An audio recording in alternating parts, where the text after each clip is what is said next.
Y ahora sí.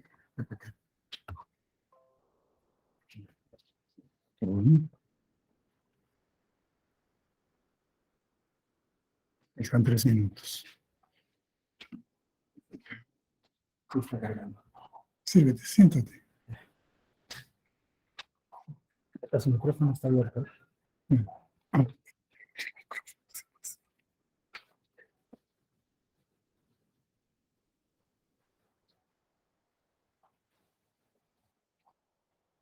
No. Volver y cerrar.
Aló, aló, buenos días.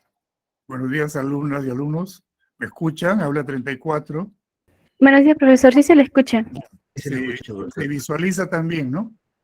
Sí, profesor. Ya, gracias. Comenzamos. Literatura medieval española. Y los contenidos son estos. Literatura española medieval, poema de Millo Cid, segundo siglo de oro español, Renacimiento, tópicos renacentistas principales que se dan en este periodo, que es el más importante, el siglo de oro de la literatura española. Y en tercer lugar, novela picaresca, características principalmente como prototipo el Lazarillo de Tormes. Bueno, pues entonces empezamos. La literatura medieval española se desarrolla en un contexto histórico-social que es necesario señalar. La literatura medieval de España abarca las manifestaciones literarias correspondientes al periodo literario que va del siglo V al XV, ¿no? La larga Edad Media en toda la Europa occidental y que en España no es la excepción. Y que está determinado por una serie de factores entre los que debemos destacar: uno, las sucesivas invasiones visigóticas, principalmente a partir del siglo V, y sobre todo la invasión musulmana de los moros, los conocidos popularmente como los moros o los árabes, ¿no? Y siglo VIII, principalmente en el siglo VIII. Esta última, este tipo de invasión musulmana, dio inicio a lo que se llamó, o se sigue llamando ahora como parte de los estudios históricos, la Guerra de la Reconquista Española. Vale decir que los reinos del norte, que los reinos cristianos estaban ubicados en el norte, iniciaron esta llamada Guerra de Reconquista o Guerra Santa, pero que les tomó varios siglos hasta que finalmente lograron la expulsión de los moros, pero estos a su vez dejaron unas huellas culturales muy, muy importantes en la parte sur de la península ibérica. El segundo hecho que hay que señalar y destacar es la aparición progresiva de reinos cristianos al norte de la península, como acabo de decir, entre ellos el reino de León, el reino de Navarra y los reinos de Aragón y de Castilla, que son particularmente importantes porque como ustedes recordarán, el matrimonio entre don Fernando de Aragón y doña Isabel de Castilla, conocidos como los Reyes Católicos, permitió fortalecerse frente a los demás reinos y poco a poco dieron origen a lo que se denominó como la unificación de los reinos cristianos, con, desde luego, supremacía de Castilla. Se consolidan, digo, a fines de la Alta Edad Media y poco a poco van debilitando el poderío de los musulmanes que, insisto, estaban instalados en el sur. Principalmente Granada, que en el mapa podemos visualizarlo, Granada, Málaga, Sevilla, es decir, esta región es conocida como Andalucía. Acá está también la palabra Andalucía. Y finalmente, en tercer lugar, no obstante, los reinos cristianos no formaron un grupo homogéneo, porque acabamos de señalar que fueron varios, principalmente León, Navarra, Aragón, Castilla y otros. Si bien es cierto que luchaban, tenían un objetivo común en las luchas contra los moros, ¿no es cierto? Entre ellos también hubo rivalidades y guerras y enfrentamientos. De manera que permanentemente a lo largo de estos siglos la futura España estuvo marcada por permanentes luchas. ¿Por qué lo señalamos? Y hay que señalarlo, de hecho, porque varios de nuestros poetas, escritores, participaron en dichas luchas. Muy bien, dicho esto, acá lo tenemos entonces sintetizado, ¿no es cierto? Siglo V al XV, invasión musulmana, que tuvo una permanencia bastante prolongada, las guerras de reconquista, que finalmente terminaron con la expulsión de los moros, pero insisto en lo que ya les he dicho, es importante señalar, los moros dejaron una huella indeleble de tipo cultural, incluso en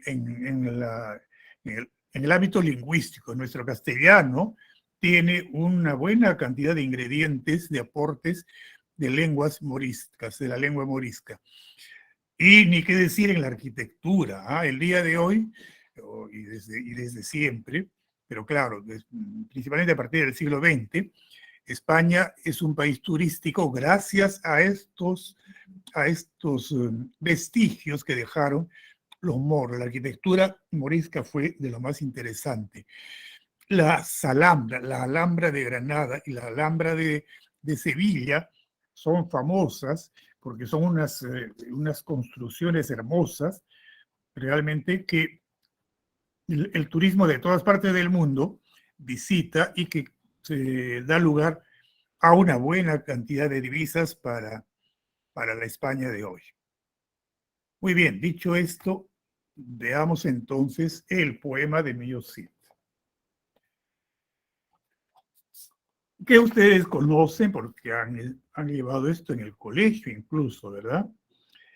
El poema se centra en la figura del Cid campeador, que no es otro que Rodrigo Díaz de Vivar, más conocido como Ruy Díaz de Vivar. Cid, la palabra Cid deriva del tratamiento árabe, como ven acá ya tenemos un vestigio de la lengua arábiga, que significaría más o menos Sidi, que se puede traducir como mi señor. Campeador proviene del latín, eso sí, que podría ser campidoctor, batallador, vencedor. Yo creo que lo más apropiado sería traducirlo como batallador, vencedor. En torno al autor del poema se desconoce. Don Ramón Menéndez y Pidal, que fue uno de los investigadores del siglo XX más notables, de la literatura española de todos los tiempos, señala, me estoy refiriendo a Ramón Menéndez Pidal, él señala que podría haber sido compuesto el poema por dos juglares, uno de San Esteban de Gormaz y otro de Medinaceli, dos pueblos, dos lugares. pero es una hipótesis de Ramón Menéndez y Pidal. Poblaciones ambas ubicadas al costado del camino de Castilla. En la obra efectivamente se mencionan diversas ciudades de España con contenidos, detalles de Valencia y Burgos. Por ejemplo, Burgos tiene mucha importancia porque en Burgos dejó encargados a un convento cuando va desterrado el Cid por el rey Alfonso de Castilla, por calumnias, ¿no es cierto? De manera injusta. Pero bueno, él es obediente ante su señor, el rey don Alfonso, y sale desterrado y deja a su esposa y a sus dos pequeñas hijas encargadas en un convento en la ciudad de Burgos. Y ahí tenemos unas escenas muy dramáticas, muy interesantes. Y aparecen también precisiones geográficas respecto de estos pueblos de Medinaceli, Luzón y otros. Estas características le sirvieron de apoyo a la teoría de Menéndez Pidal para sostener su tesis de que los autores del poema podrían haber sido juglares, ¿no? Dos juglares oriundos de esa región fronteriza de Castilla. Pues bien, el poeta de San Esteban, que podría ser uno de ellos, más primitivo, el primero en todo caso, habría compuesto el cantar hacia el año 1110. Y el de Medinaceli lo habría vuelto a escribir con algunas modificaciones hacia el año de 1140. Aportando a la obra, el segundo, el de Medinaceli, aportando a la obra algunos episodios tomados más bien de la ficción, que no se apoyan en la realidad. El monje medieval Pedro Abad, es el más antiguo copista del poema que se conoce. Él tomó de su versión original e hizo una copia que es la que ha llegado, que gracias a él ha llegado al conocimiento contemporáneo del poema. Y esto data de 1307. Miren ustedes, 2 siglos después. Si tomamos en cuenta que la versión definitiva se hizo en 1140, Pedro Abad, el monje Pedro Abad, la reescribió o la copió sin modificaciones en 1307.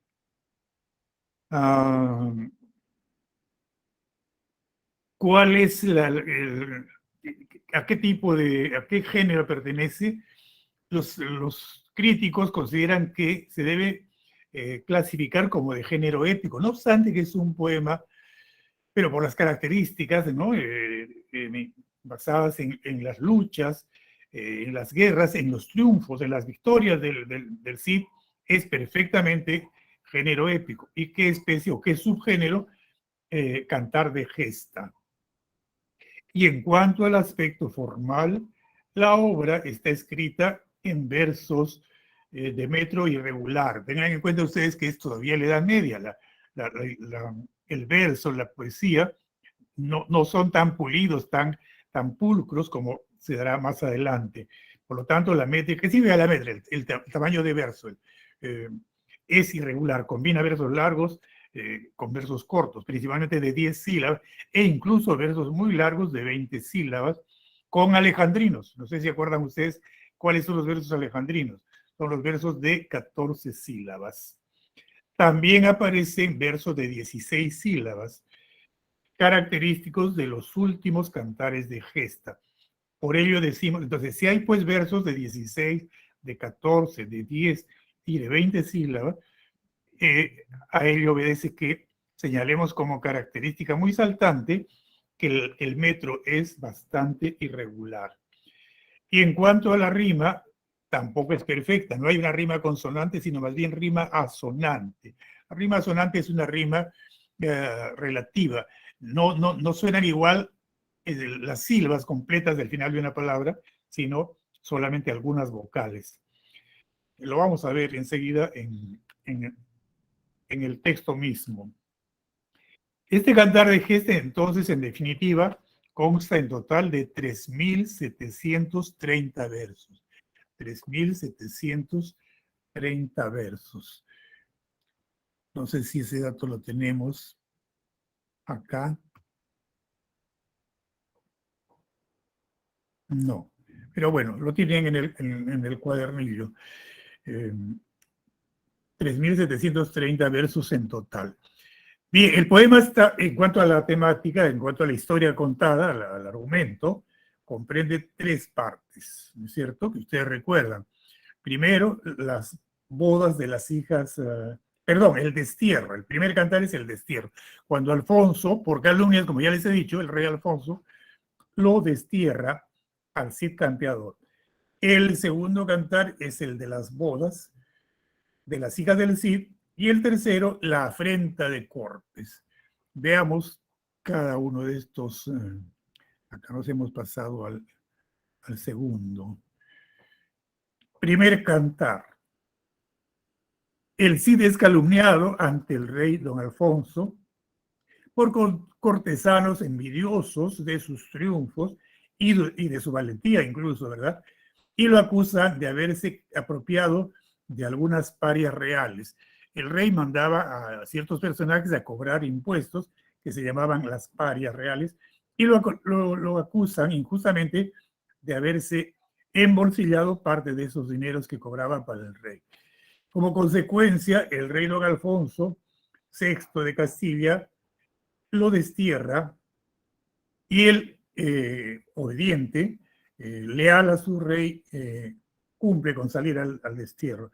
Álvar Fáñez y otros vasallos del Cid deciden también a partir con él acompañarlo al destierro, pese a que el Cid los libera de esta obligación. Sin embargo, ellos voluntariamente deciden acompañarlo.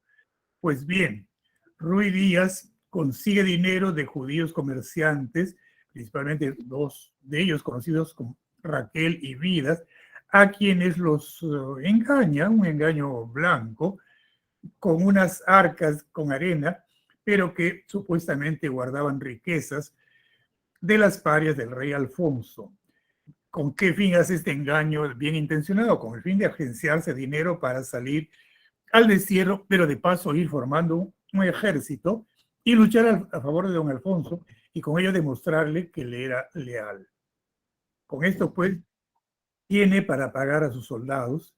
Luego el héroe se despide de su esposa. Acá viene la escena de la que les he hablado, una escena muy dramática, muy dolorosa.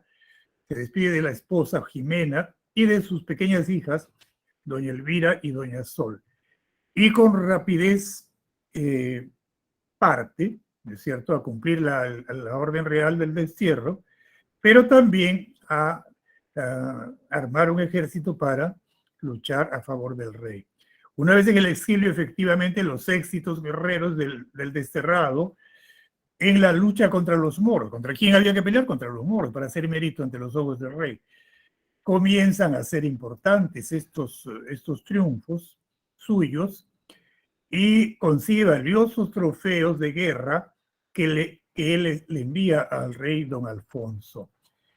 Por ejemplo, su espada, la colada, es un trofeo importante que envió el rey, perdón, que envió el Cid a su amo y señor don Alfonso.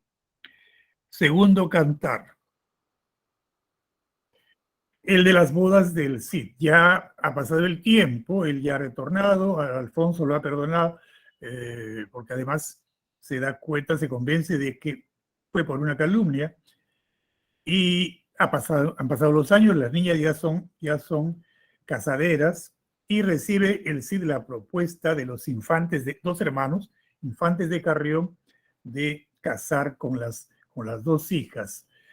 Pues bien, Ruy Díaz había logrado conquistar Valencia, entre otros pueblos y ciudades, y como dijimos, había enviado importantes presentes al rey, ahora que es dueño de Valencia y que su familia ya se reunió con él, o mejor dicho, él se reúne con su familia, con la esposa y con las hijas que han crecido y ya son jovencitas. El rey Alfonso permite el pedido de estos infantes de casar con las hijas del rey, se lo comunica y el campeador envía más regalos al rey, con lo cual se consolida todo esto, ¿verdad? Todos estos acontecimientos faustos frente a los infaustos. Los anteriores fueron acontecimientos infaustos, ¿no es cierto? La calumnia, el destierro. En cambio ahora todo se va perfilando para la reconciliación.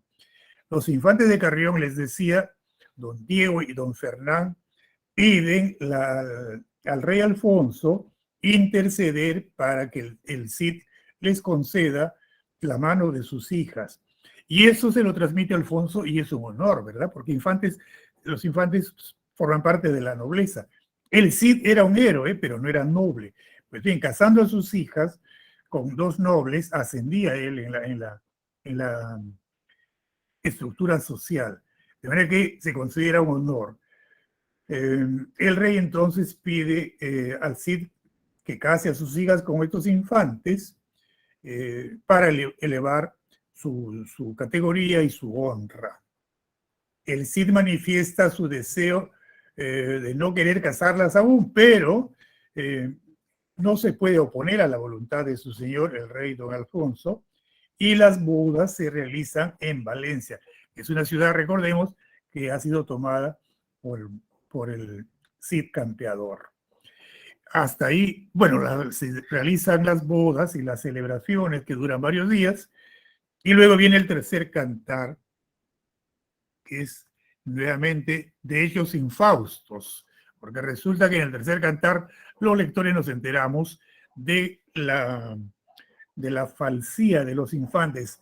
Ellos tenían malas intenciones. En efecto, los infantes de Carrión viven con el Cid en Valencia un tiempo durante los festejos, pero muestran su cobardía en dos ocasiones, cuando un león que tenía ahí como parte de sus propiedades el Cid en una jaula, se muestran temerosos ante este animal fiero, y como parte de las celebraciones también solía haber competencias a espada, y el Cid se pudo dar cuenta que estos infantes no eran precisamente muy diestros y además mostraron una cierta cobardía. Son objeto de burla, de mofa por parte de la gente del Cid, y ellos, con mayor razón, deciden ultrajar a sus esposas y con ello materializar una especie de venganza, pero en realidad nunca tuvieron buenas intenciones. Con el pretexto de llevar a sus esposas a Carrión, es decir, ya terminan las fiestas y ellos deciden partir, lo cual es natural, ¿no es cierto?, con sus esposas. Sin embargo, en el camino está el Robledal de Corpes. ¿Qué cosa es el Robledal de Corpes? Un bosque de robles. Allá ellos materializan su infamia, atan a las esposas a troncos de estos robles y las azotan. El solo hecho de amarrarla ya es una humillación frente a las hijas del Cid, ¿no es cierto? Ruy Díaz, enterado de esta infamia, de esta afrenta, pide al rey justicia, desde luego que recupera a sus hijas, y le pide al rey que haga justicia. Para ello se reúnen las cortes de Toledo, por orden del rey, en las cuales el héroe expone su pedido, su reclamo, y exige la devolución de la dote y de las espadas Colada y Tizón, esas famosas espadas que eran para él trofeos, que las había ganado en batalla y regaladas a sus yernos. Mientras se realiza el juicio, dos mensajeros traen el pedido de otro matrimonio de las hijas del Cid. Se trata de los infantes de Navarra y de Aragón, que sí tenían buenas intenciones. Y el monarca Alfonso accede y también el Cid. Los infantes de Carrión, retados a duelo por dos hombres del Cid, son vengados y vencidos y declarados traidores. Doña Elvira y Doña Sol, las hijas, celebran su segundo matrimonio, que es válido, el anterior es anulado por el rey. Segundo matrimonio con estos dos infantes, uno de Navarra y el otro de Aragón, mucho más ventajoso y con buena intención, ya que a través de él Ruy Díaz ahora sí va a emparentarse con la nobleza a la cual él no pertenecía.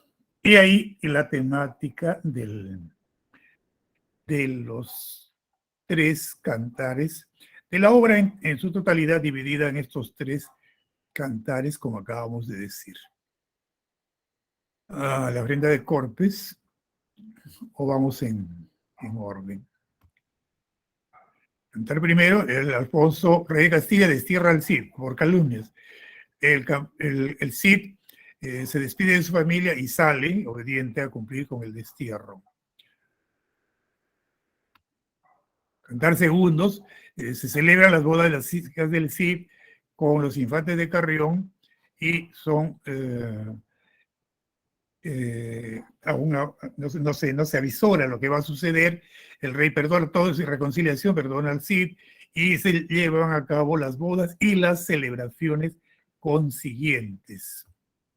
Y en el tercero, la afrenta de Corpes, las hijas son azotadas, atadas a robles, en el robledar de Corpes.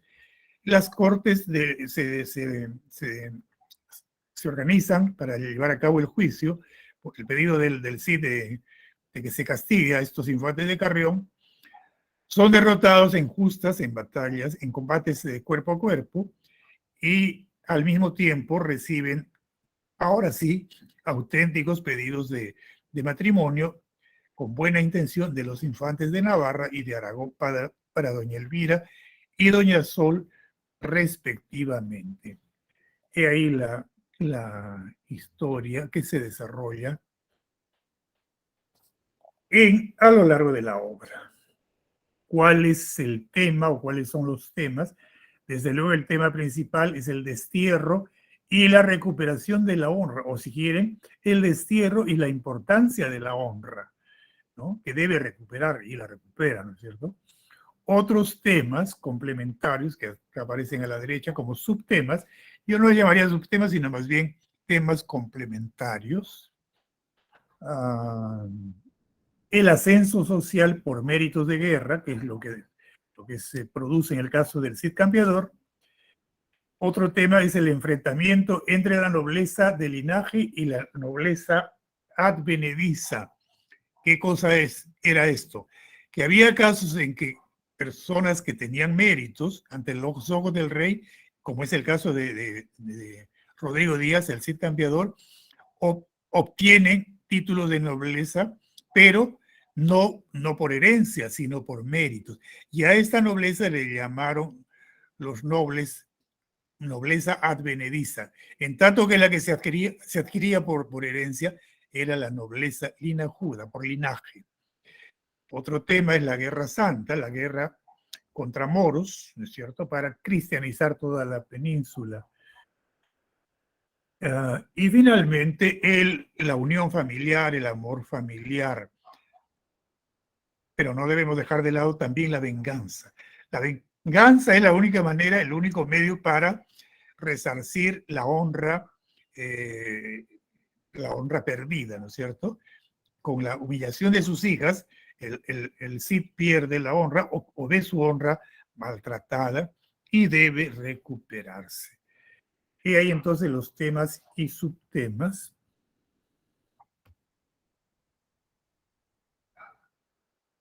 A manera de comentario, podemos decir lo siguiente, alumnas y alumnos, que el desarrollo argumental de la obra se centra en el honor y la valentía del Cid Campeador, Rodrigo Díaz de Vivar, ¿no es cierto? El cantar se desarrolla bajo el clima de la Guerra Santa, vale decir, de la lucha de los cristianos del norte contra los moros del sur, en la cual cristianos y musulmanes tratan de imponer sus creencias religiosas y más aún su sistema de vida, su cultura en cada caso. En el poema se presentan personajes de distintos estratos sociales. Hay un desfile de una cantidad considerable de personajes, de distintos sistemas de vida al mismo tiempo. La nobleza linajuda o de abolengo y la nobleza advenediza, que asciende, como hemos dicho, por méritos, que es el caso de Rodrigo Díaz, protagoniza una especie de rivalidad. En el orden de la jerarquía creciente se ubican los escuderos, los caballeros, los infanzones, como es el caso de Rodrigo Díaz. También los ricos hombres que tenían fortuna y compraban títulos de nobleza. Es el caso de los infantes de Carrión. Los condes o potestades, como Ramón Berenguer, conde de Barcelona, y el propio rey, que son nobles de linaje. Todo esto sale a relucir, la obra es sumamente extensa, ¿no es cierto? En la obra también, debemos señalar, aparecen los burgueses, habitantes de los burgos o ciudades medievales pequeñas, que eran comerciantes, gente que trabajaba y tenía un nivel de vida más o menos considerable. Aunque sin detallar características, aparecen, por ejemplo, como parte de estos burgos y estos burgueses, los judíos Raquel y Vidas, que representan una clase social separada, cuya ocupación principal es la de prestamistas. Finalmente, debemos decir que la estructura de la obra se define en la alternativa de la pérdida y la restauración de la honra. Se pierde la honra y se recupera la honra. El estilo es realista, aristocrático, o cortesano, no aristocrático, sino cortesano, caracterizado por lo que significaba la épica española y el equilibrio, es decir, el tono y los recursos de la narración se armonizan con el carácter de cada episodio, lo cual sorprende. Para ser la Edad Media es un poema que tiene imperfecciones, por ejemplo, de métrica, como hemos dicho, pero tiene estos aciertos de equilibrio en el argumento. El héroe símbolo de su patria, Castilla, es el Cid. El Cantar de Gesta finalmente entonces narra toda la acción política y guerrera de su tiempo. De igual manera, este cantar es valioso por los valores lingüísticos y literarios, desde luego, que nos presenta como muestra de esa época de la larga Edad Media. Muy bien, tienen acá también toda esta información, este fragmento que es interesante. El castellano que aparece, un castellano que casi no se reconoce, es un castellano medieval. Profesor, que habría, sí, diga usted. profesor, ¿qué significa métrica irregular y rima asonante? Métrica irregular, ya les dije, que no emplea un mismo tipo de metro. Más adelante, entrando al siglo de oro en el Renacimiento, por ejemplo, predomina el verso endecasílabo. ¿Qué es el verso endecasílabo? El verso de 11 sílabas. O el verso endecasílabo combinado con el de 8 sílabas. Endecasílabos y octosílabos. Y eso es ya señal de una poesía más evolucionada, más perfecta. Métrica regular se llama esa, ¿no? En Manrique, por ejemplo, en Jorge Manrique, que es de finales de la Edad Media, encontramos que la métrica ya es regular. En cambio, acá, en el poema de Biusit, es bastante irregular. Hay versos de 10, hay versos de 12, de 14 y hasta de 16. Eso es métrica irregular.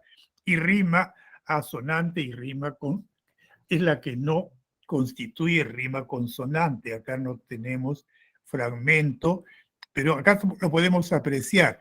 Ya para responderle lo de la rima asonante frente a la consonante. La asonante rima imperfecta, la consonante rima perfecta. Ya aguijan a los caballos, ya les soltaron las riendas. Cuando salen de vivar, ven la corneja a la diestra. Mire usted, acá hay vocal A y acá también vocal A. La rima asonante o imperfecta es esta, donde solamente coinciden la vocal y se dan en el tercero también y en el cuarto. En tanto que la rima consonante, vamos a tomar prestado para responderle, es una, en Manrique le he dicho, ¿no es cierto? Saltemos a Manrique. Recuerde el alma dormida, vive el seso y despierte contemplando cómo se pasa la vida. Vida con dormida, mire usted, vida y dormida. Toda la sílaba final coincide. Ida, ida, ida de dormida e ida de vida. ¿Se dan cuenta? Esa rima consonante o perfecta. En el Cid no aparece todavía la rima consonante porque la poesía no ha evolucionado lo suficiente. ¿Me entendió, verdad, alumno? ¿Aló? Sí, profesor, sí. Ya, muy bien. Y como les decía, el castellano empleado es un castellano que casi no reconocemos y que requiere una especie de traducción. Cuando salen de Vivar, ven la corneja a la diestra, pero al ir a entrar a Burgos, la llevaban a su diestra. Bueno, acá está traducido, acá ya está traducido. No tenemos la versión original. Bueno, yo ahora no estoy en casa, estoy en mi oficina. En casa tengo algún libro con el castellano original en que se escribió el poema de Mio Cid. Bueno, pues sigamos. Siglo de Oro.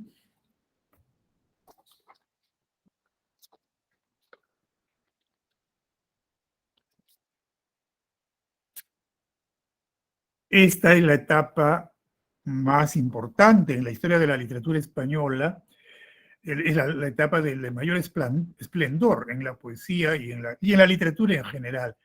Tiene dos momentos sucesivos. El Renacimiento, es decir, la entrada en el siglo de oro, que viene desde fines del 16 y se prolonga a lo largo, y los inicios del 17. Pero en mi opinión, el siglo de oro es todo el siglo XVII. El contexto histórico, ¿qué debemos decir sobre el contexto histórico? El teocentrismo medieval va siendo reemplazado por el humanismo, ¿no? Durante toda la Edad Media, la gente, los pueblos que eran todos cristianos en Europa, creen en Dios y Dios lo explica todo. Dios está en el medio de todo. Todas las cuestiones, todas las preguntas son respondidas en función de lo divino. Por lo tanto, la sociedad era teocentrista. Ese teocentrismo va siendo desplazado y se reemplaza por el antropocentrismo. Eso es lo que caracteriza al Renacimiento y al humanismo posterior. Y eso es lo correcto, ¿no es cierto? No quiere decir que los pueblos se volvieran ateos. Siguen creyendo en Dios, pero Dios está en la esfera de lo religioso y en lo social y cultural. Las cosas se explican en función de qué es lo que conviene al hombre. Por lo tanto, se reemplaza el teocentrismo por el humanismo o antropocentrismo, que es la corriente de pensamiento que surgió en Italia y que se extiende por toda la Europa occidental a partir del siglo XVI. Se favorece así la aparición de una perspectiva antropocéntrica más entendible, más razonable. El auge de la literatura y el arte en general se produce por la predominancia de la economía. Hay un despegue de la economía y de la política que significó un independizarse de las ataduras de la Edad Media. Esto se da también entonces en España, igual que en el resto de Europa Occidental, a partir del siglo XVI. A la primera parte a la que me he referido, fines del XVI, se le llama Renacimiento. Renacimiento porque es un poco hacer renacer el esplendor de la literatura griega. A la manera de los griegos, ellos buscan una literatura que tenga mayor brillo y lo logran, ¿no es cierto? De ahí que se usa la palabra Renacimiento. Y el barroco es lo que viene, la literatura de mayor esplendor que, como les acabo de decir, se extiende a lo largo de todo el siglo XVII. ¿Cuáles son los temas del Renacimiento? El tema del amor, por ejemplo, reflejo de la belleza absoluta en la mujer sobre todo, y contribuye a la armonía del universo. El carpe diem es otro tema. ¿Qué significa? Aprovecha el tiempo, aprovecha el momento, aprovecha el día. ¿Y para qué? No solamente para gozar, sino para hacer algo productivo, algo provechoso para ti mismo. El goce de la juventud está muy vinculado al carpe diem y de la belleza física, de la belleza corporal. Ver el día y gozar el momento. Es una frase que se acuñó y que se mantuvo durante el siglo de oro. El carpe diem, pues entonces es eso. Luego tenemos el tema del beatus ille, dichoso, Dichoso aquel, más o menos se puede traducir, dichoso aquel que logra esa felicidad y se vincula, se relaciona con el carpe diem, ¿no es cierto? Vale decir que el ser humano, cansado del trajín de la vida cotidiana, anhela una vida sosegada, sencilla, tranquila, en armonía con la naturaleza, y por ello se elogia mucho la vida campestre de los pastores. De ahí que la poesía de Garcilaso, el español, el toledano, no nuestro Garcilaso, el de Cusco, no. El Garcilaso nuestro es descendiente del poeta Garcilaso de Toledo. El tema que desarrolla el toledano Garcilaso de la Vega es la historia de los amores de pastores, de hombres y mujeres sencillos del campo, que al tiempo que pastaban sus ovejas, vivían sus dichas de amor o también sus penas de amor. Como materialización del Beatus Ille. Luego, el locus amenus es otro tema, lugar ameno. Lugar ameno. Locus es lugar, no tiene nada que ver con locura, ¿verdad? Locus es lugar ameno. El paisaje se presenta como armónico y bello, como la suma perfección, como la obra de Dios. Se pone de relieve la atmósfera bucólica, es decir, la vida del campo, la vida sencilla y placentera, relativa al campo y a los pastores, como les acabo de decir, y que lo tenemos perfectamente ilustrado en las églogas de Garcilaso, el toledano. Y finalmente, el tema del destino. También aparece el tema del destino. El destino se impone frecuentemente sobre la voluntad del hombre, pero el ser humano sí tiene la posibilidad de enfrentar el destino, a diferencia de la concepción griega o greco-latina. Recordemos que los griegos creían ciegamente en la predestinación, y a veces la predestinación llevaba a situaciones fatales, como en el Edipo Rey, ¿no es cierto? Pero era una concepción equivocada por parte de los griegos. En algo tenían que haber fallado los griegos, ¿no es cierto? Ellos protagonizaron una cultura de lo más perfecta, tenían que equivocarse en algo. Fue reemplazado entonces, y eso ya aparece en el Renacimiento y el Siglo de Oro, el libre albedrío en lugar de el destino o la predestinación.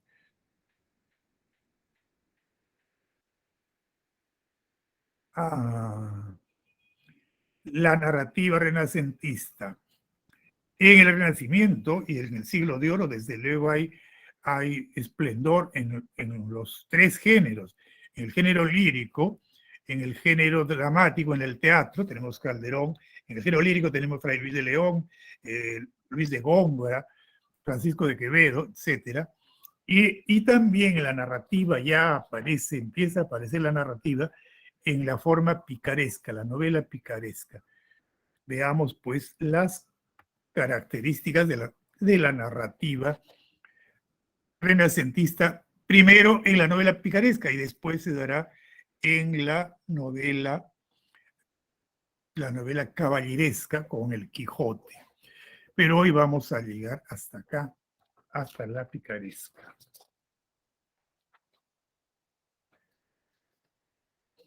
Estas son las características. Tendencia realista. Parece que lo que se cuenta en la novela picaresca son situaciones verdaderamente reales, cosas que ocurrían en el siglo XVI principalmente. ¿Qué ocurría? Que había una gran diferencia, abismal diferencia entre las clases sociales. Los ricos eran la minoría, los nobles, y la mayor parte de la población eran pobres. Lázaro, el héroe, que es el protagonista, Lázaro en este caso, es un chico pobre, cuya madre lo entrega, lo regala a un ciego, como ustedes se acordarán, ¿no es cierto? Eso ilustra entonces este detalle de la temática realista, un reflejo descarnado y fuerte de esa diferencia social y económica entre las clases. El empleo, acá está en segundo lugar, ¿no? Y el pícaro como héroe, pero que en realidad es un antihéroe, porque ¿qué hace Lázaro para sobrevivir? Les roba a sus amos. Todos sus amos lo mataban de hambre. El pobre chico tenía que comer, ¿no es cierto? Les cometía pequeños hurtos, empezando por el ciego, que fue el primero de sus amos. Les robaba un poco de uvas un poco de pan, un poco de vino, y por eso se le llama el antihéroe, pero que en realidad a los ojos de los lectores aparece como un héroe, entre comillas, por la simpatía que inspira. La tendencia realista que le acabo de señalar en primer lugar. El empleo del humor y la sátira es otra característica. De hecho, la novela picaresca y Lazarillo de Tormes en particular tiene una constante, y es esta, ¿no? La del humor encarnado por el propio Lázaro. Incluso cuando nos cuenta situaciones dolorosas, adversas, que no se condicen con la condición humana, lo hace con un cierto sentido del humor. Por ejemplo, cuando el ciego le dice, cuando están por esos caminos, fuera de las ciudades, le dice, ahí hay una estatua, ¿no es cierto?, de piedra, con figura de toro. Sí, señor, le dice. Si pones el oído en el cuerno del toro, vas a escuchar unos ruidos bastante curiosos. Y Lázaro, que es un chico ingenuo, le obedece, pone la oreja en el extremo del cuerno del toro y el ciego le da un cierto golpe al otro lado de la cabeza, en la otra oreja, y le causa, y él dice, y nos cuenta eso, porque él mismo es el narrador, Lázaro, ¿no es cierto? Cuando cuenta eso, lo hace con sentido del humor. Me dolió durante varios días, pero no lo dice reprochando, no lo dice con amargura, sino con, veamos, lo que llamaríamos humor negro, ¿verdad? Como una especie de humor negro, no renegando del ciego, pero humor al fin. Y el desquite. Hay una oportunidad posterior, otra escena, en la que Lázaro se desquita y también el ciego lo toma con humor. Le dice, está por esos caminos rurales, y le dice, señor, ahora vamos a tener que saltar porque aquí hay una acequia, una zanja. Ya colócame, le dice tú, al borde de la zanja y avísame para saltar. Entonces lo correcto hubiera sido que lo ponga en el medio del camino, ¿no es cierto? Y le diga, salte usted. Pero no, él encontró ahí la oportunidad de vengarse y lo coloca en el extremo del camino, de tal manera que al saltar no iba a dar en campo abierto al otro lado, sino que se iba a chocar con un muro de piedra. Y lo hace saltar y efectivamente el ciego se da de bruces contra ese muro que estaba al costado del camino, al otro lado de la zanja, de la acequia. Pero, ¿ustedes creen que lo castiga? No, se queda callado y lo toma como que Lázaro está aprendiendo. Miren ustedes esa manera de aprender, ¿no? Con decididamente con unos métodos crueles, pero que se los presenta en el relato con sentido del humor, como un lenguaje satírico. No tiene unidad argumentativa la historia, que comprende 7 capítulos o 7 cantares, por lo cual se deduce que el autor anónimo no era muy cultivado, ¿no? Escribe una excelente novela, pero en un cierto desorden.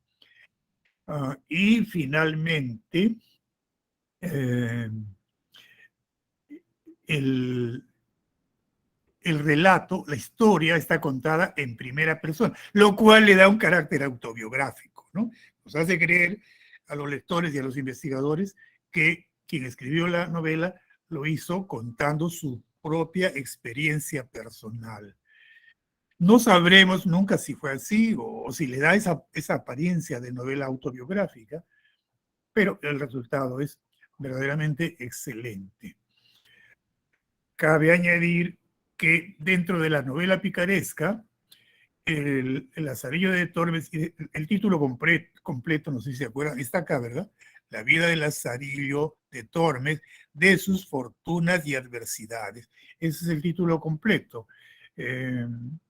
Es anónima, novela anónima y picaresca, y se inscribe en el Renacimiento. También tenemos otras picarescas, ¿ah? Las aventuras del pícaro Guzmán de Alfarache, que sí tiene autor, Mateo Alemán. Rinconete y Cortadillo, que es de Cervantes, una novela también picaresca. La vida del buscón llamado Don Pablo, es una novela picaresca cuyo autor es el poeta Francisco de Quevedo. Pero la más representativa, sin lugar a dudas, es el Lazarillo de Tormes. Muy Profesor, bien. Sí, diga usted. ¿me podría volver a explicar esa parte de donde dice carencia de unidad argumental sólida? En la picaresca. Por ejemplo, son 7 tratados, les acabo de decir, ¿no es cierto? 7 capítulos. Y el primer capítulo en el que sirve al ciego es sumamente largo, excesivamente largo. Y algunos de los otros capítulos, de los 6 capítulos restantes, no son de igual extensión, que eso sería propio, característico de una novela bien planificada, bien ordenada, ¿no es cierto? Lo cual quiere decir que parece que llevado el entusiasmo iba contando, relatando, escribiendo, y se le salía un capítulo largo, pues lo dejaba. Si luego le salía un capítulo corto, lo dejaba. Entonces no hay unidad argumental. Modernamente las novelas se planifica, los buenos novelistas, y ellos mismos lo cuentan o lo dicen cuando les preguntan a los periodistas, planifican, ¿no es cierto? Si usted quiere escribir un cuento, primero planifique de cuánta extensión va a ser su cuento, qué va a tratar, un tema central, y luego va a comprender 2 o 3 o 4 subtemas. Eso le da unidad argumental. Entonces la novela sale más o menos perfectamente organizada. No se da esto en El Lazarillo de Tormes. Me parece que es una novela que se fue escribiendo de manera espontánea y por eso entonces carece de esta unidad argumental. Que es un defecto, sí, pero el defecto se compensa con la espontaneidad y la calidad que tiene de ser un testimonio sociológico incluso, ¿verdad? Podemos imaginar a la España desigual de ese tiempo, gracias a que esta es una novela, este tipo de novela, la picaresca, es muy espontánea, muestra las cosas tal como son, aun cuando imperfectamente, aun cuando no muy bien planificada, aun cuando sea con esos desajustes en el desarrollo del argumento. Muy bien. Márquez. Profe, Sí, ¿podría volver a la diapositiva 15, por favor? la diapositiva 15. Para Profesor, tomarle captura. Ahí la tiene usted. profesor, Lugar una ameno, pregunta. Gracias. paisaje, se presenta como anónimo, como armónico y bello. Profesor, una Tiene pregunta. ¿Cuál, perdón? Eh, en el separate dice que la Vía de la Salida de Tormes fue publicado en el Renacimiento. ¿Y el resto cuándo fue publicado? El resto, ¿cuál resto? ¿A qué se refiere con el resto? El resto de las obras, como los Las Aventuras otras de... novelas picarescas en Ujú. diferentes fechas posteriores, no tengo acá el dato, no tengo el dato, en realidad son poco estudiadas, ¿no? Sobre todo acá en nuestros programas en San Marcos, solo se estudia el Lazarillo. Pero son posteriores. La primera en aparecer es el Lazarillo de Tormes. Listo, profesor, muchas gracias. Ya. Tomaron la foto, ¿no es cierto? Ya no nos queda tiempo. Muy rápido. 1A, 2C, 3D de Dante, 4B de Bondad, 5C, 6A, 7C, 8D de Dante, 9B de Bondad, 10A. Eso es todo. Gracias, estimadas alumnas, estimados alumnos. Nos volveremos a encontrar la próxima semana. Hasta entonces.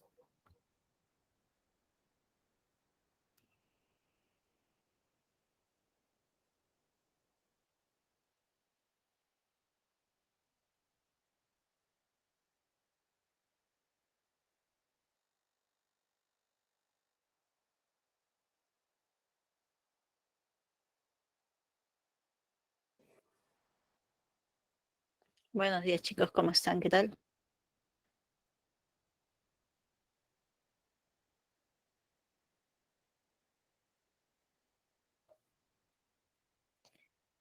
Buen día, chicos. Bien, esta semana en álgebra, la semana 5 nos corresponde desarrollar un tema que vamos a trabajar bastante de aquí en adelante, que son los polinomios.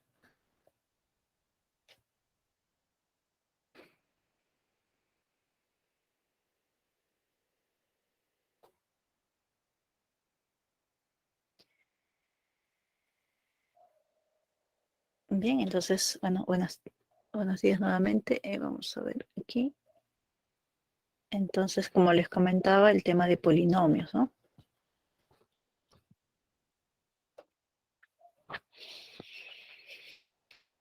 Bien, el conjunto de los polinomios que vamos a trabajar, pues, depende de los coeficientes que usamos, y estos coeficientes, pues, nos van a ayudar. Vamos a ir viendo poco a poco que nos van a ayudar para factorizar, ¿no? Para hallar sus raíces. Entonces, el tema de los coeficientes es bastante importante, lo vamos a seguir mencionando cada vez que trabajemos con este tema de polinomios. Bien, buenos días, entonces comenzamos. Un único tema, en realidad, el inicio de este tema, porque tenemos muchas aplicaciones, por ejemplo, el MCD, la factorización, el MSM también, ¿no? MCD y MSM de polinomios, factorización, raíces de polinomios, ecuaciones polinomiales o ecuaciones de grado superior, inecuaciones en los números reales, que también se aplica a este tema, ¿no? Entonces, es bastante lo que abarca. Vamos a ver una primera parte. Para eso vamos a trabajar algunas definiciones y ejemplos que hagan que sea más claro, pues, esto de los polinomios, ¿no? Entonces, comencemos con la definición. Bien, se puede considerar un polinomio como una suma infinita de una combinación lineal entre variables y coeficientes, ¿no? En nuestro caso, para comenzar, vamos a tener la variable x, y esa variable x va a tener como mayor exponente al número n, ¿no? Entonces, el número n va a recibir el nombre de grado del polinomio. Pero para eso tenemos algunas condiciones. Miren, aquí tenemos una forma de escribir nuestro polinomio. Este polinomio tiene un coeficiente llamado principal que, como pueden observar, a ver, aquí tenemos x a la n, x a la n menos 1, x a la n menos 2. Entonces, lo que observamos es que va disminuyendo ese exponente, ¿no? Tiene esa tendencia. Por lo tanto, podemos concluir que este número n es el mayor exponente de la variable x. Además, el coeficiente que acompaña a ese x a la n, que es el término que tiene mayor exponente para x, pues ese coeficiente debe ser diferente de 0, ¿no? Diferente de 0. A ese coeficiente se le llama coeficiente principal, y a todos los números que van multiplicando a las x, pues se le llama coeficientes, ¿ya? Coeficientes. Bien, entonces, bueno, teniendo en cuenta eso, a ver, retomamos. ¿Qué cosa es el grado del polinomio? Sería el exponente, el mayor exponente de la variable x en este caso, ¿no? La variable de nuestro polinomio es x. El coeficiente de ese término que tiene mayor exponente tiene que ser diferente de 0 y se llama coeficiente principal. Hay otros elementos, por ejemplo, ese aquí que se llama el término independiente. Este sería el término lineal. Podríamos mencionar el término cuadrático y el término cúbico, y así, ¿no? Que son notaciones particulares o nombres particulares para algunos de ellos. Bien, vamos a ver entonces aquí un polinomio y vamos a encontrar alguno de estos elementos. Por ejemplo, el grado, ¿no? Entonces el grad lo podemos escribir así, grad, también puede ser de esta forma, grad, y vamos a colocar en corchetes aquí el polinomio, ¿no? Entonces, ya lo habíamos mencionado, el grado viene a ser el mayor exponente que tiene la variable x en este caso. Los coeficientes. Bueno, vamos a ir retrocediendo. El grado era 2, entonces, perdón, el grado era 4, entonces aquí el coeficiente de C4 vale 2, es el coeficiente principal. Luego el término que le sigue en grado es este, cuyo coeficiente es 6. Luego el 7 y finalmente el menos 3, ¿no? Entonces hemos considerado estos coeficientes en orden, ¿no? Aunque no necesariamente debemos colocar un orden, simplemente los coeficientes del polinomio tal y como está también puede ser, ¿no? El coeficiente principal, como mencioné hace un rato, viene a ser el coeficiente que multiplica al x que está elevado al mayor exponente, y en este caso sería el 2, ¿no? Y finalmente tenemos que el término independiente es aquel término que no tiene x y por lo tanto sería el menos 3. En realidad, ese menos 3 está, podríamos escribirlo de esta manera, ¿no? Entonces, por x a la 0, ¿no? Por x a la 0. Bien. Sucede que estos polinomios, cuando vamos tomando sus coeficientes en determinados conjuntos, adquieren la propiedad, pues, por ejemplo, en la que podemos dividir, establecer un algoritmo de la división, que lo vamos a ver más adelante, ¿no? Si las divisiones son exactas, inexactas, algunos métodos de división, factorización, máximo común divisor y mínimo común múltiplo. Entonces, los coeficientes son muy importantes en este aspecto y los podemos tomar dentro de los conjuntos de los números enteros, racionales, reales o complejos. Un dato adicional. Cuando el coeficiente principal, el a sub n, vale 1, entonces dice que es un polinomio mónico. Entonces aquí tenemos que sería mónico si el coeficiente principal vale 1. Aspectos interesantes y muy importantes en los polinomios, ¿no? El grado, los coeficientes, el coeficiente principal, ¿no? Ahí lo tenemos. Bien, el dato demónico también tiene mucha importancia teniendo en cuenta que puede ser el dato en un problema, ¿no? Entonces, en un problema, yo les digo, ¿no? El polinomio cuadrático mónico. Ah, ya, entonces ustedes dicen ya, cuadrático de grado 2, y si es mónico, el coeficiente principal es 1. Entonces, esa palabrita ya me está dando un dato adicionalmente.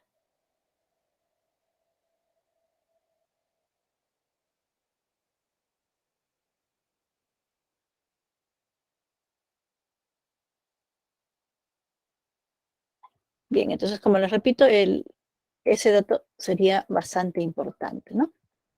Bien, veamos un teorema.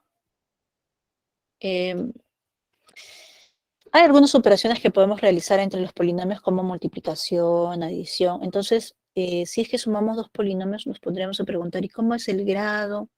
¿Y qué pasa si el polinomio no está operado, se está indicado y queremos hallar algunas expresiones como por ejemplo, la suma de coeficientes, ¿no?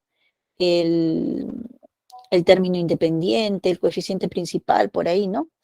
Entonces, todos esos datos los podemos calcular. Algunos con este teorema vamos a poder calcularlos, 2 de ellos, por ejemplo, y los otros podemos ver algunas otras alternativas analizando la definición de grado, cómo sería el grado, ¿no? Y cuál es el coeficiente principal.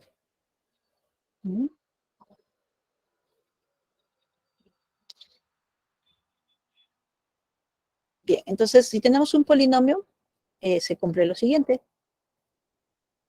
La suma de los coeficientes de p de x es igual a p de 1. Bueno, cabe aclarar aquí que cuando nosotros trabajamos con los coeficientes, ¿no? Está incluido el término independiente y, si bien es cierto, lo podemos calcular directamente. Ustedes dirán, no, tenemos el polinomio desarrollado, no hay problema, pero este teorema básicamente es cuando los coeficientes no son explícitos, no están todos en la forma que hemos dado al inicio. Entonces, bueno, ya no es muy apropiado, pues, de repente desarrollarlo para poder hallar quién es la suma de coeficientes, cuánto vale, o quién es el término independiente, ¿no? ¿Okay? Entonces, aquí vamos a ver un ejemplo donde es necesario, pues, aplicar este teorema o analizar un poquito también puede ser, ¿no? A ver, por ejemplo, si nosotros queremos hallar aquí la suma de coeficientes, la regla dice que tenemos que, a ver, aquí dice, ¿no? Suma de coeficientes se evalúa P en 1, ¿no? P en 1. Entonces vamos a reemplazar P en 1. A ver. Y ya está. Bien, entonces la idea es reemplazar todos los X por 1 y listo, ¿no? Entonces aquí lo tenemos. Está P evaluado en 1. Ojo que es la evaluación aquí 1, ¿ya? Porque, a ver, les doy un datito. Por ejemplo, a veces nos dicen, ah, ya P de X menos 2 es X cuadrado más 7X más 1. Entonces yo aquí no tengo el polinomio P de X, tengo P evaluado en X menos 2, que es diferente. Entonces si yo quiero hallar, por ejemplo, aquí la suma de coeficientes, en P de X, yo tengo dos opciones, hallar primero P de X y la otra es darle forma. Como quiero suma de coeficientes, esto tiene que ser 1, ¿no es cierto? Por lo tanto, X sería 3. Entonces aquí voy a reemplazar 3, 3 y listo, ¿no? Es una forma. Ojo con eso, porque también es posible tener esos casos. Bien, aclarado este puntito, bueno, lo vamos a dejar todavía mientras no nos estorbe. Entonces vamos a operar por aquí, sería 0, pues, ¿no? 1 menos 1, 0, a la 240 sigue siendo 0. Por aquí tendríamos 3 menos 2, que es 1, tendríamos 1 a la 7, que es 1, por menos 3, y más 5, eso sería 2. Y ya tenemos la suma de los coeficientes de P de X, ¿no?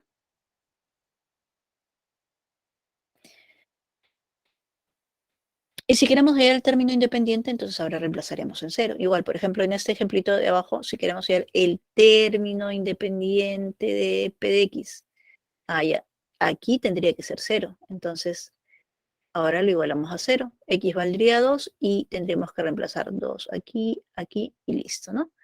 Bien, entonces en este caso, término independiente, reemplazamos X por 0.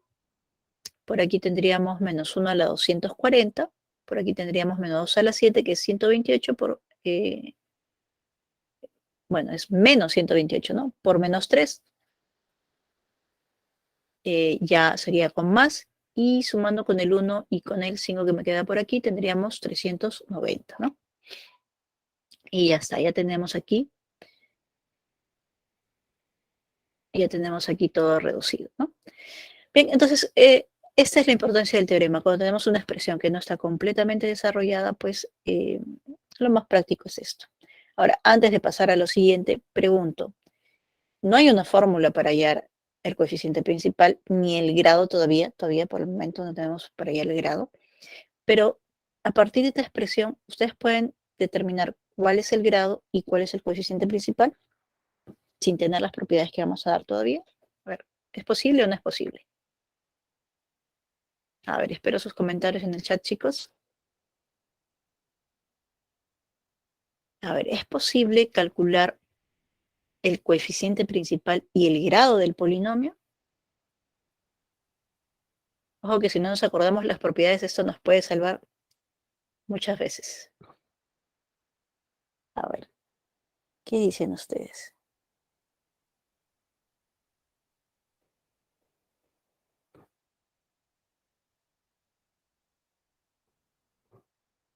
A ver, chicos, espero su participación. A ver, vamos a darles un par de minutitos para que puedan analizarlo. Y si no se puede, pues ya yo lo hago, ¿no? De repente por ahí tienen la idea, pero no se animan. A ver, vamos, chicos. Un minutito. Son 11:14. A ver, vamos a ver, 11:15, para que lo hagan. Si no, ya yo les muestro cómo hacerlo, ¿no? Como les repito, sí hay fórmula para el grado, pero lo que no hay es fórmula para el coeficiente principal.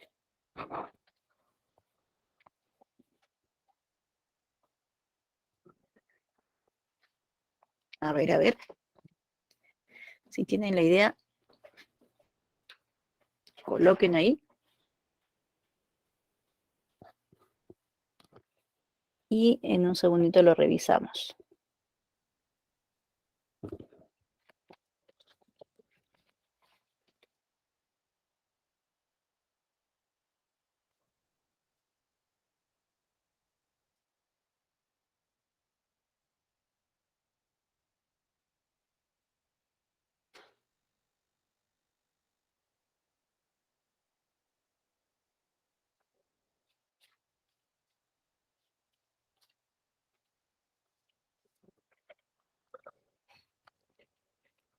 Bien, creo que ya tenemos tiempo suficiente, así que vamos a ver cómo hacerlo, ¿ya?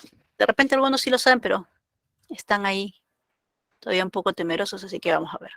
Miren, recuerden que el grado, habíamos indicado, que es el mayor exponente de la variable, ¿no? En este caso, la variable que estamos considerando es la variable x, ¿está bien? Entonces, mayor exponente de la variable x. Ya, entonces, yo me pregunto, miren, yo voy desarrollando, no voy a desarrollar obviamente todo, pero cuando yo desarrolle esto que está por aquí, el x menos 1 a la 240, pues en algún momento yo voy a tener este término. Otros más, ¿no? Pero ¿qué pasa con los otros que siguen? Son de exponente 239, 38 y así por ahí llegaría al 1 y al 0, ¿no? Ahora, si eso yo le voy a restar esto que está por aquí, pues voy a ver lo siguiente. Cuando yo eleve esto a la 7, como este es el x que tiene mayor exponente, en algún momento se va a elevar a la 7, me va a quedar así, y en algún momento voy a tener este término, ¿no? Más adelante vamos a ver justamente en el desarrollo de binomio de Newton que este exponente me indica cuántos términos tiene, tiene 8, ¿no? Pero bueno, eso es lo de menos, ¿no? Entonces, miren, ese tiene exponente 7, cuando se sume con esto, pues se van a reducir entre ellos, ¿verdad? Y con el 5 también, ¿no? Cuando se multiplique por menos 3 y se sume con el 5, ¿ok? Pero pregunto, de todo lo que estoy analizando, ¿cuál sería el mayor exponente?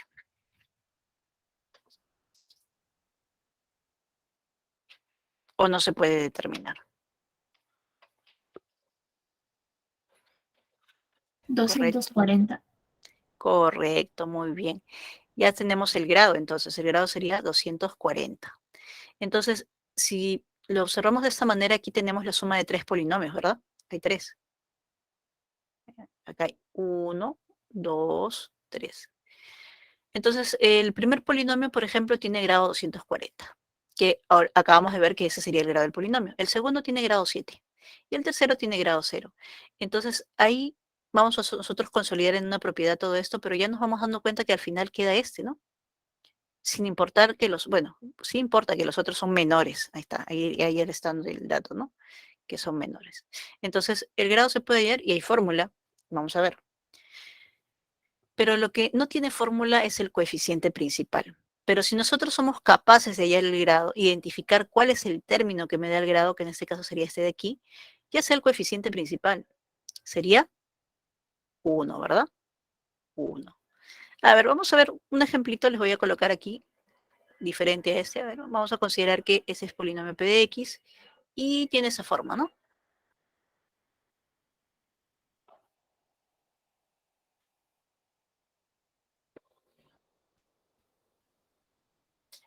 A ver, vamos a ver si esto quedó claro. A ver, así con inspección como lo hemos hecho, la pregunta es, primero, ¿cuál sería el grado?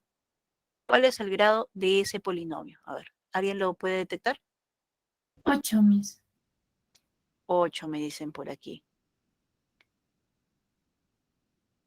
A ver, ¿alguien más? Vamos chicos, despierten.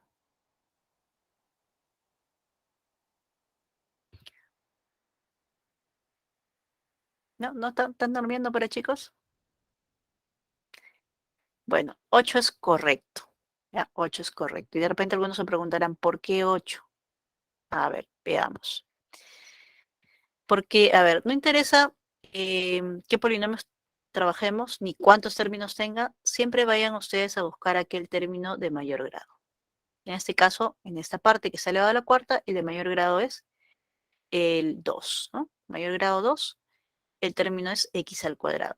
Entonces, ese de mayor grado en algún momento se va a elevar a la cuarta, ¿no? Van a ir los otros términos también, pero no van a alcanzar un exponente tan grande como x al cuadrado a la cuarta. Entonces, ¿qué exponente tendrá ese x? Pues 8. Y ese será el mayor de todos, porque por acá, ¿a qué exponente alcanzará? Al 2, como máximo, ¿no? Y no lo va a superar, pues al 8. Por lo tanto, efectivamente, el grado es 8. Ya, pero aquí hay un detallito que yo he omitido, lo voy a agregar aquí. Ya, porque aquí me faltó el coeficiente, no lo coloqué. Ahora sí. Entonces yo pregunto ahora, ¿y cuál sería el coeficiente principal? ¿Se puede o no se puede hallar?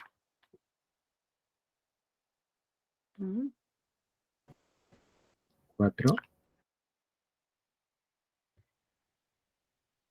Coeficiente principal 4. El 4 influye, pero no es exactamente el 4. A 2. ver, tiene que ver con el 2, sí, y el 4 también, están ahí incluidos los dos. Entonces, recuerden esto, miren. Este era el término de mayor grado, con todo su coeficiente, ¿ya? Yo le he agregado el 2 justamente para ver el coeficiente. Ya, aquí está el 2. Entonces, este 2 en algún momento se va a elevar a la cuarta. Entonces está incluido el 2, está el 4. Este 2 cuando se eleve a la cuarta, ¿cuánto va a ser? 16. Y ese 16 va a estar multiplicando a x a la 8, pero x a la 8 era el término de mayor grado. Por lo tanto, ¿cuál sería el coeficiente principal? Ahí está. El coeficiente principal sería 16. Esto no tiene fórmula. Esto simplemente ustedes tienen que analizarlo considerando el que tiene mayor grado, ¿no? ¿Y se puede entonces? Sí se puede. Analizan ustedes cuál es el término que tendrá el x con mayor exponente y cuál es el coeficiente que está acompañando este coeficiente. Como les digo, inicialmente estaba 1 porque me olvidé de ponerle 2, pero el 2 era parte. El 2 era parte. Entonces, ahora ya vemos que sí, se puede hallar el coeficiente principal cuando el polinomio no está totalmente desarrollado. ¿Ok? Entonces, el teorema nos sirve para calcular la suma de coeficientes evaluando P en 1, el término independiente evaluando P en 0, pero también tenemos la opción de hallar el grado y el coeficiente principal de esta manera. ¿Bien? A ver, chicos, hasta aquí, ¿todo claro para ya ver la siguiente definición? Ahorita estamos en el teorema. Vamos a ver una definición. Y es probable que ustedes hayan usado mucho este teorema, ¿no? Es uno de los más conocidos.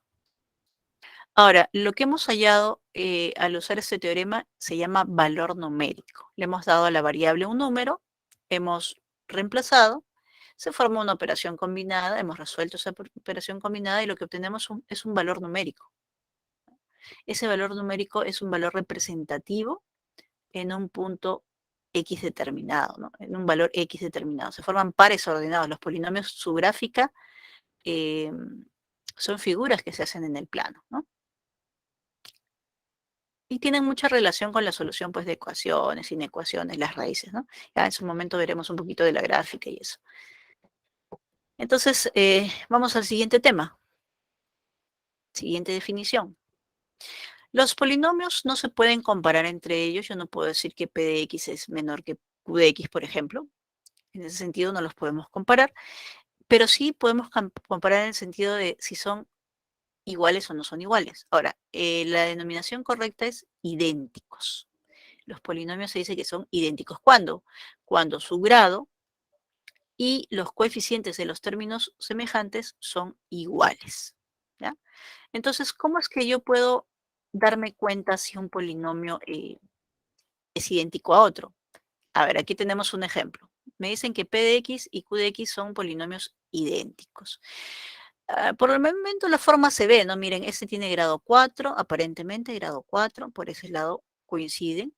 Entonces ese coeficiente debería ser el mismo, pues, ¿no? Entonces A más 3 tendría que ser 8. Por aquí tiene un término lineal.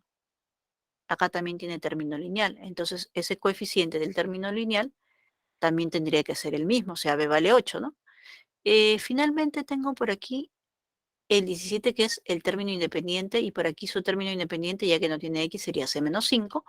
Entonces ellos también tendrían que ser iguales si son idénticos.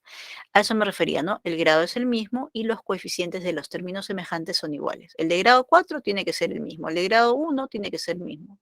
El de grado 0 o término independiente tiene que ser el mismo, ¿no? Entonces, como ya nos dicen que son idénticos, se debe cumplir eso, ¿no? Por lo tanto, lo que habíamos indicado, ¿no? A más 3 vale 8. Quiere decir que A vale 5.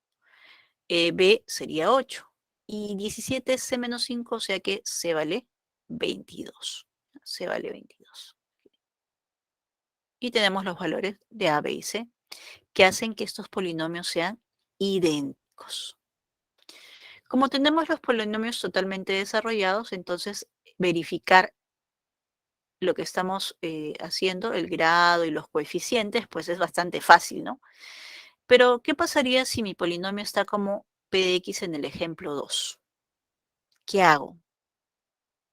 Bien, entonces les voy a anotar aquí una pequeña observación que les podría servir, ¿no? Entonces, cuando los polinomios son idénticos, se cumple lo siguiente. Si yo evalúo en un número cualquiera alfa, P y Q, que son idénticos, ya he dicho que son idénticos, entonces eso como mencionaba hace un rato, son valores numéricos, son números. Entonces, estos números van a ser iguales para todo alfa complejo. ¿Ya? ¿Eso qué quiere decir? Que ustedes pueden reemplazar cualquier valor para el alfa y la identidad se va a cumplir. Por ejemplo, ¿qué pasaría si ustedes en el ejemplo anterior evalúan x por 0? ¿No? Por ejemplo, aquí yo digo, ya p de 0. A ver, reemplazo p de 0, 0, 0, me queda 17. Y reemplazo q de 0, a ver, 0, 0, me queda c menos 5. Pero eso ya lo habíamos usado justamente aquí, ¿no? Hemos igualado aquí, 17 igual a c menos 5, y eso hace pues que c sea 22.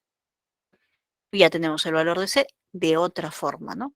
Obviamente, cuando los polinomios ya están desarrollados, me conviene comparar pues coeficiente con coeficiente, ¿no? Pues mucho más práctico. Pero cuando no están desarrollados, esta propiedad es de gran importancia. ¿Ya? Entonces, a tenerlo en cuenta. Bien, chicos, a ver, vamos a dejar para que tomen una capturita. Si tienen alguna duda, por favor, pueden usar el chat, pueden consultar, no hay problema. Es un tema que no es difícil, pero tiene bastantes detallitos que les pueden servir a ustedes más adelante, ¿no? Ahora, bueno, ya tenemos los polinomios idénticos. ¿Qué sucede? Los polinomios, uy, nos estamos pasando. Ahí está. Los polinomios idénticos, como les repito, el mismo grado y los coeficientes de los términos semejantes deben ser iguales. Entonces, vamos a pasar a resolver un problemita, un ejercicio de los ejercicios de clase. Tenemos el ejercicio número 1. Dice, sea p de x un polinomio cuadrático y mónico. A ver, cuadrático. Como es cuadrático, debe tener esta forma. Esos son los polinomios cuadráticos. Recuerden que yo les había dicho que conocer que es mónico podría ser el dato más importante que ustedes tengan. ¿Por qué? Porque ahí me están diciendo que esto es 1. Entonces yo voy a reducir y ya no escribo x cuadrado más bx más c, escribiré x cuadrado más bx más c. Y el a sé que vale 1. Entonces, por aquí empezamos nuestra solución, ¿no? Nuestro polinomio sería de esta forma. Ahí está. Ya explicamos por qué. Cuadrático, porque es de grado 2. Y como es mónico, pues entonces este coeficiente vale 1. ¿Ok? Bien, a ver, ¿qué otros datos tenemos? Dice, de modo que la suma de los coeficientes es el cuádruple del término independiente. Entonces aquí me dice, no, suma de coeficientes es igual al cuádruple del término independiente. Ya, pero vamos al teorema.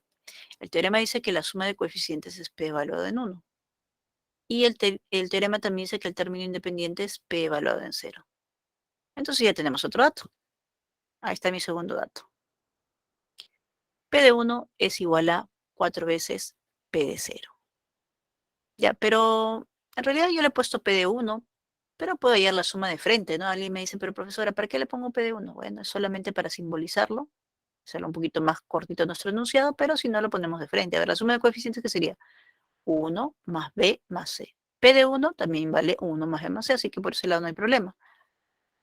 Ahora, 4 veces P de 0. P de 0 es el término independiente, así que P de 0 sería C. Por lo tanto, eso sería igual a 4C.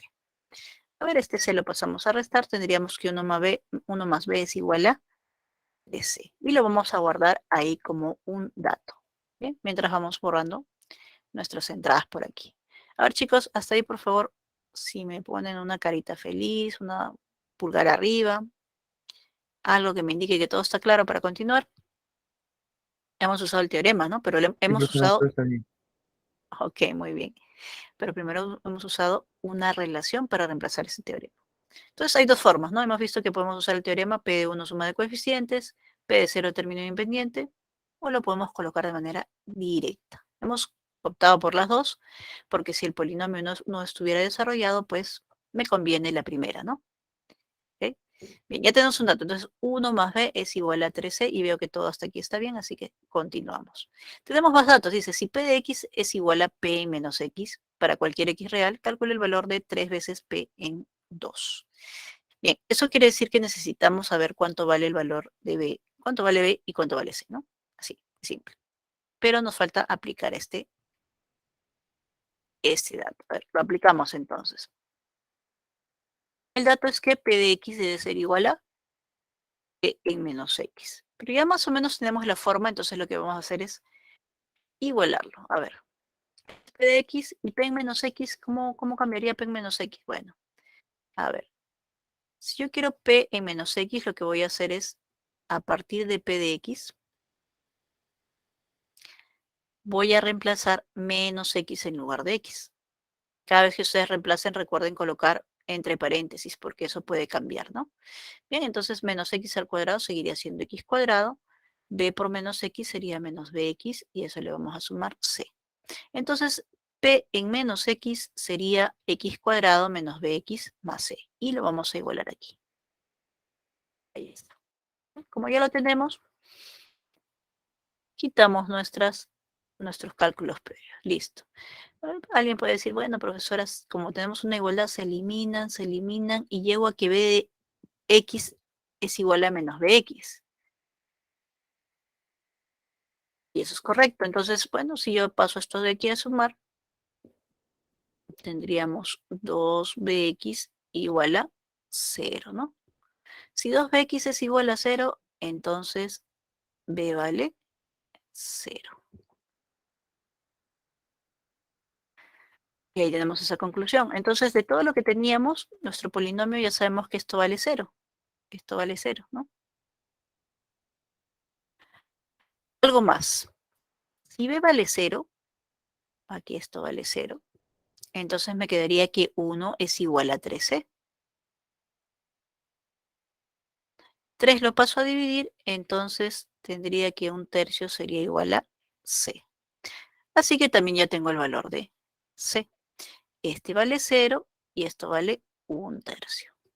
Ya tengo mi polinomio completo, entonces reemplazando, entonces tendrías x cuadrado más 1/3. Ahí está, ese es mi polinomio, cumple las condiciones que me ha dado el problema. Bien, como yo tengo el polinomio, ahora voy a evaluar 3. Bueno, voy a evaluar P en 2 y lo voy a multiplicar por 3, ¿no? Ahora, P en 2 sería esto, ¿no?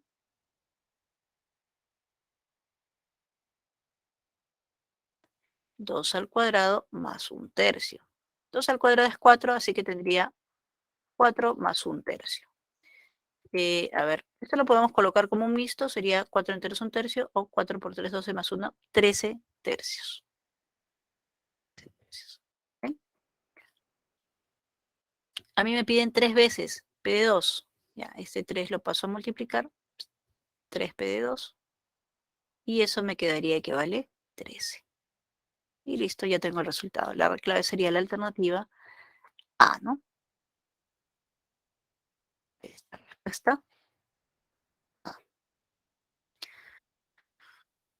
Bien, chicos, aquí hemos aplicado teorema, que es una parte, y también hemos aplicado el hecho de que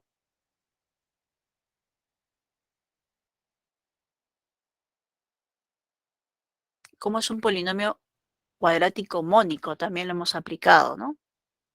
Muy útil conocer estas definiciones, estos términos, ¿no? Estas denominaciones para los polinomios, ¿ya? Bastante útil. Y bueno, déjeme decirle que los polinomios cuadráticos representan una gran cantidad de situaciones. Por ejemplo, en física, los polinomios cuadráticos nos pueden describir el movimiento parabólico, ¿no? de un proyectil, de una piedra, de un objeto que se ha lanzado con cierto ángulo de inclinación, ¿no? Entonces, esos polinomios cuadráticos son parte de la vida diaria. Mapean muchos modelos. Y más adelante vamos a hablar especialmente de las funciones cuadráticas, justamente que representan esas situaciones. Bien, a ver, seguimos. Vamos a ver otro concepto más. Polinomio idénticamente nulo. Habíamos hablado de los polinomios idénticos y ahora el polinomio idénticamente nulo. Ya me imagino que ustedes se imaginarán cómo es ese polinomio y también se le conoce como polinomio cero. Sucede que los polinomios forman un conjunto que tiene propiedades muy similares al conjunto de los números enteros, ¿no?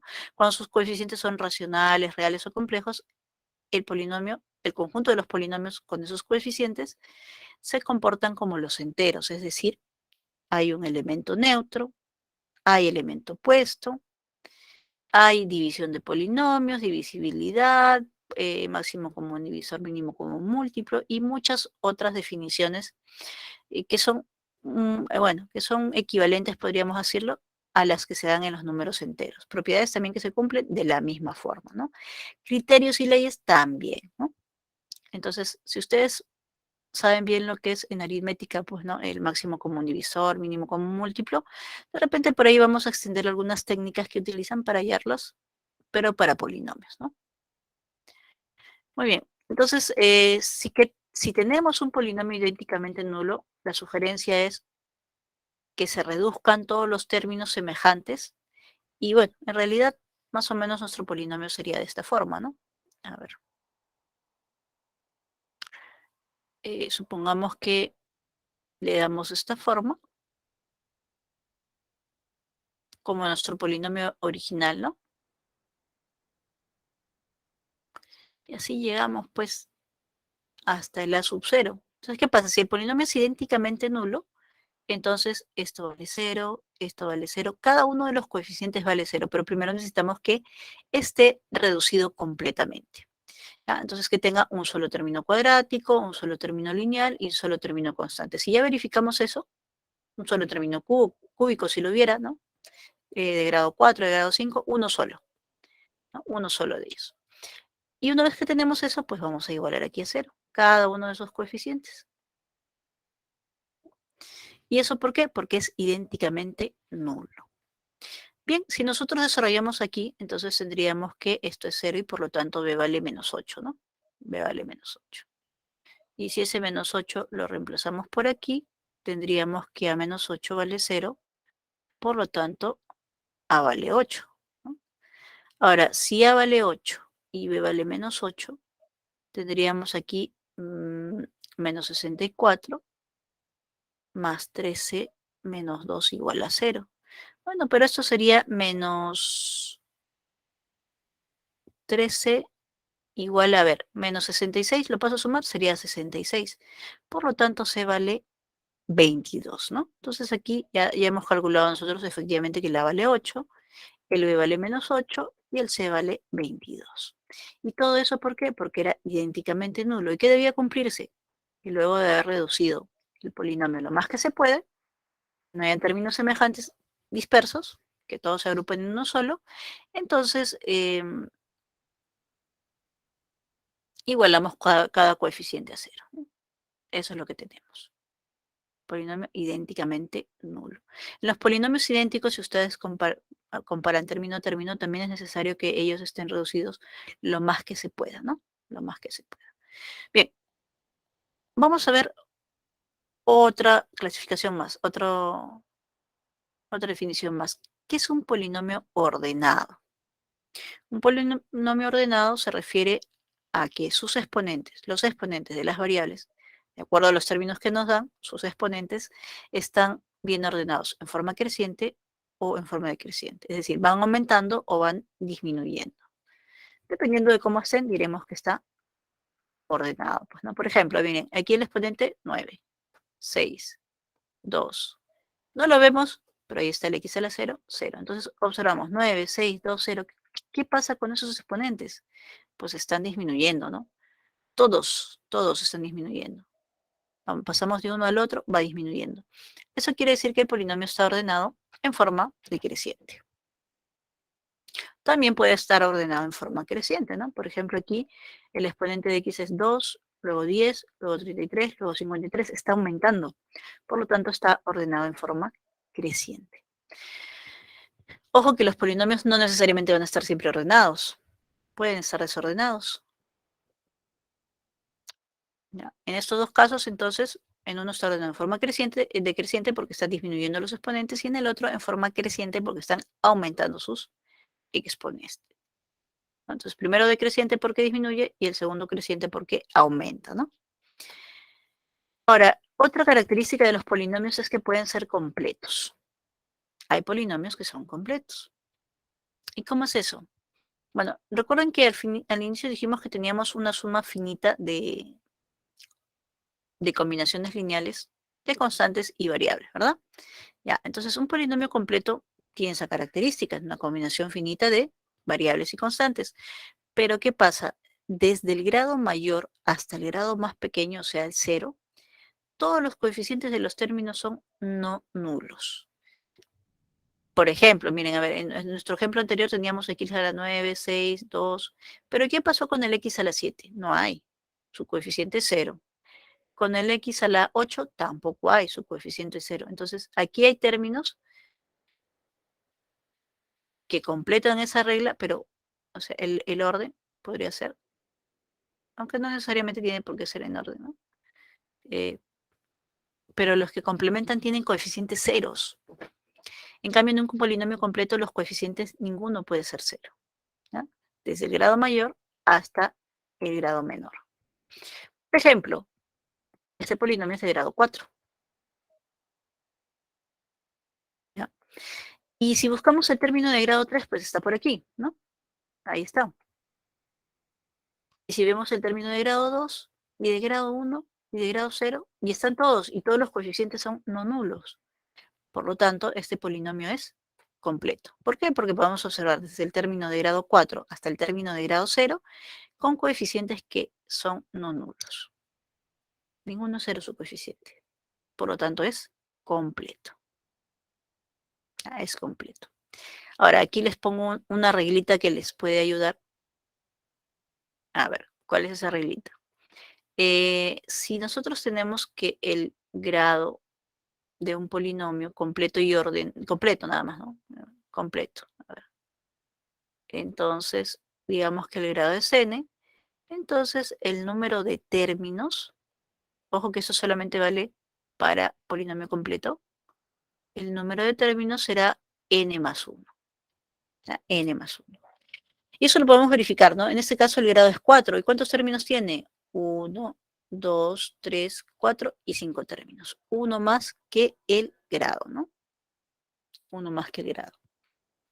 Ahora, también se pueden combinar estas dos condiciones. Podemos nosotros tener que sea completo y ordenado a la vez. Y ojo con este caso, ¿eh? Si nosotros tenemos un polinomio que es completo y ordenado a la vez, entonces ese polinomio o bien empieza su término de grado 0 y termina en el término de mayor grado, aumentando de uno en uno cada uno de los exponentes, o bien disminuye desde el grado mayor hasta el grado 0, disminuyendo de uno en uno en cada término. Entonces, repito, si está ordenado en forma creciente, aumenta de uno en uno, desde el 0 hasta el grado. Y si es ordenado en forma decreciente, pues disminuye de uno en uno, desde el grado hasta 0. Sigue cumpliendo el número de términos porque es completo, pero esa particularidad les puede ayudar a reducir mucho en los cálculos que hagan en algún problema, ¿no? Bien, a ver, los dejo segunditos para que lo tomen nota. Ahí está. Bueno, aquí tenemos para aplicar lo del polinomio nulo que vimos, ¿no? Dice, si el polinomio p de x es igual a menos 2 a la quinta por x menos a más 3b por x, y eso menos x más 3 todo al cuadrado más c a la 9. Y me dicen que ese polinomio es idénticamente nulo, entonces hallamos el valor de c a la novena más a más b. Bueno, número 1, ¿qué vamos a hacer? Como les decía, primero hay que reducir lo más que se pueda. Entonces, miren, este de aquí, al momento de operar, al momento de desarrollar, esto sería así, ¿no? A menos 2 a la quinta, y x por x, que es x al cuadrado. Ya, x al cuadrado. A ver, seguimos aquí copiando a más 3b por x. Vamos a ver, esto aquí, x más 3 al cuadrado, nosotros sabemos que es x al cuadrado más 6x más 9, ¿no? Y finalmente copiamos el c a la 9. A ver, ¿qué pasa? Miren, aquí yo tengo que hay dos términos semejantes, ¿no? Aquí tengo x cuadrado, y aquí cuando yo desarrolle, lo voy a escribir aquí arriba, voy a obtener esto. Entonces, se va a juntar con este. Entonces me va a quedar, pues, a menos 2 a la quinta, menos 1, todo eso por x al cuadrado. Ese sería mi primer coeficiente, término de grado 2. Para X, tengo aquí, miren, le voy a poner otro colorcito para identificarlos aquí. Miren, para X tengo este término con X y este también, entonces ellos se tienen que juntar, ¿no? Ellos se tienen que juntar en uno solo. Bien, finalmente, tengo este menos 9, que es constante, que se juntaría con este C a la C a la 9. Dicho esto, entonces vamos a resumirlo de esta manera. Ahí está, miren, ¿no? Los X al cuadrado quedan al final de esta forma. Quedan al final de esta forma, ¿no? Aquí está el X. Ya hemos reducido menos A más B más 3B, X menos 6X. Bueno, factorizamos el menos, nos queda A más 3B más 6 y el menos delante, ¿no? Eso por X. Y la constante que sería, pues, esta última, menos 9 más C a la 9. Ahí está el polinomio ordenado, ya con coeficientes únicos para cada término, ¿no? El término de grado 2, el término de grado 1, el término de grado 0. ¿Okay? Bien, ya lo hemos reducido lo más que se puede. Ahora sí, cada uno de ellos debe ser 0, porque dice que es idénticamente nulo. Entonces, aquí debe ser 0, aquí también debe ser 0. Bueno, con el menos no hay problema si esto es 0, ¿no? Y esto es 0, ¿no? Entonces, ahí tenemos. Bien, vamos a igualar entonces cada uno de ellos a 0 y vamos a resolver, ¿no? Ya, entonces, el primer caso, pues, a ver, tendría a menos 2 a la quinta sería 1, ¿no? Esa quinta pasa como raíz, entonces a menos 2 sería 1. Por lo tanto, a vale 3, ¿no? A vale 3. Ahora, si eso lo reemplazo por aquí,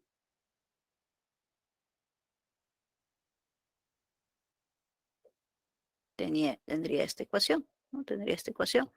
Entonces, bueno, el 6 lo puedo pasar a restar al otro lado y tendría 3 más 3b igual a menos 6, ¿no? Por ese otro lado tendría c a la 9 que vale 9. ¿Ya? Y eso lo vamos a desarrollar aquí, ¿no? Bien, aquí en la parte derecha, arriba, estamos colocando observación y vamos a colocar cómo es el desarrollo de esa expresión. ¿Está bien? Bien, entonces para eso vamos a aplicar alguna de las propiedades de la potenciación.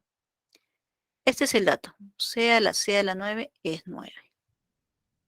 ¿No? Luego de igualar a 0. Entonces, ¿qué pasa? Pues una de las técnicas nos dice lo siguiente. Si yo tengo aquí así, ¿no? Base, exponente con variable, me voy a guiar de este exponente. Y lo que voy a hacer es elevar.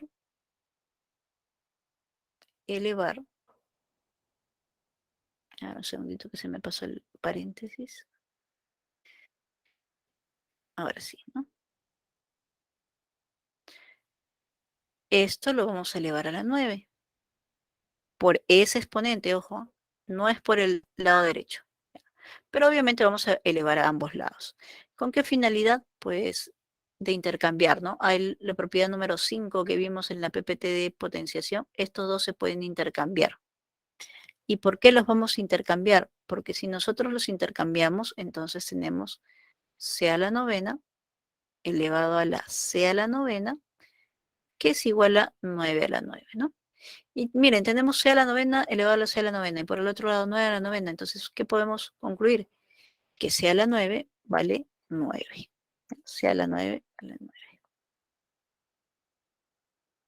¿Ya? Como lo hemos hecho por allá, ya lo borramos de aquí. Bien, como les decía, el 3 pasa a restar. 3 pasa a restar, lo vamos a escribir aquí. 3b igual a ver, 3 pasa a restar con el 6 sería menos 9, y menos 9 entre 3 vale menos 3.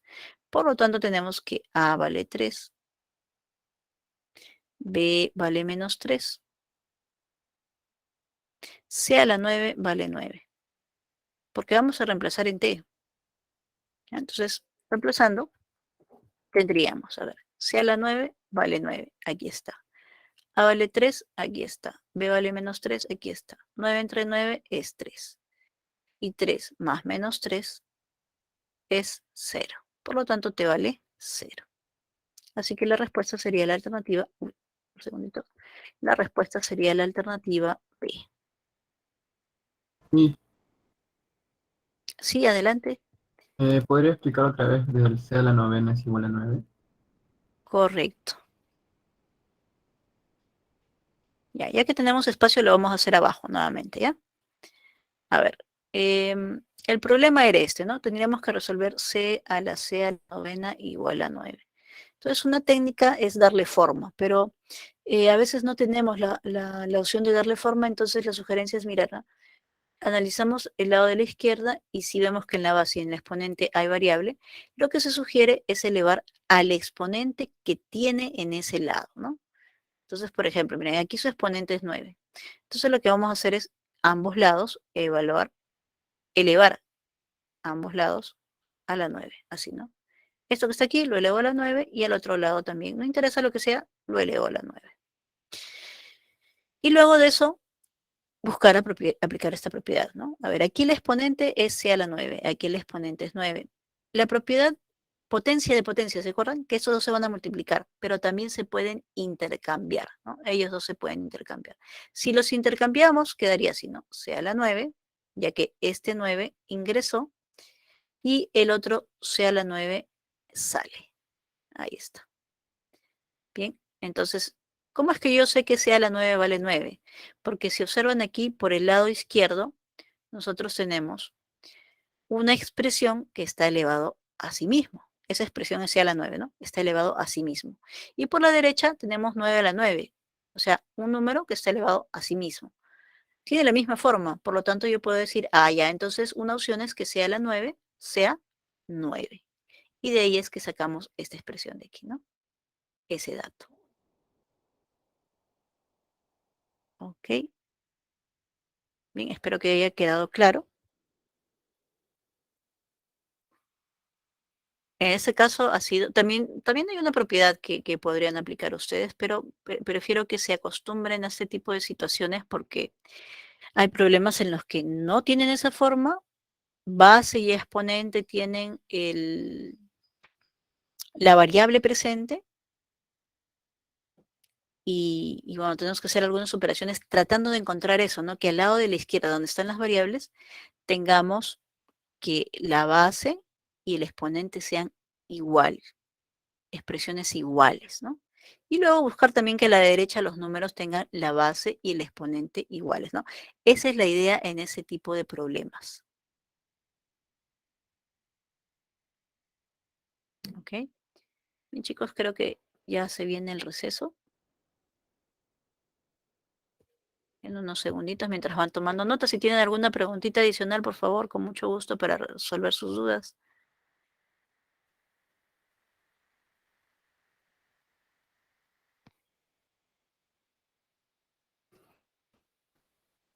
¿No? Bueno, entonces nos quedamos en la siguiente presentación.